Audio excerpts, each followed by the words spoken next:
I took this photo not long after I took last week's photo. It was the same day at the same location. This is Theta Pond on the OSU campus. About, I don't know, 3 days after we got decent snow of about 3 inches here in Oklahoma. But unlike last week's, which was very clear, it was a leaf on the frozen pond. Here, I don't know what's going on. It's like a chunk of ice that was poking up. I don't know why. I don't know what made this happen. It was almost like the water level had lowered around this chunk of ice. I don't know. The title of this is from it's an old Simpsons quote where McBain busts out of a statue and says, "Ice to see you." And it's just like a play on an Arnold Schwarzenegger one-liner.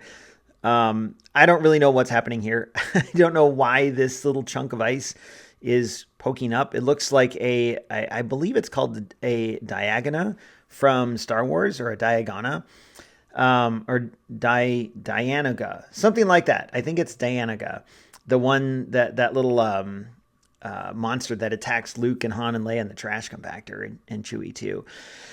Whatever this is, I thought it was an interesting photo opportunity. I like the lighting. I like the dark log behind this chunk of ice. I like the little cypress, the brown cypress leaves behind it.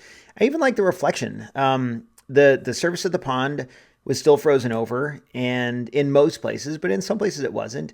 So whatever you're looking at here, like, you tell me, what do you see? Because I don't know what I see except a chunk of ice peeking up from the surface of the pond. Just if it helps, I shot this at f6.7. I used a smaller aperture to get a little more of the surface of this sharp. And if you look at the full-size photo on Flickr, you'll see that whatever this is, it's got this bumpy texture to it, which is really cool. If I shot at a wider aperture, I don't think you would have seen that.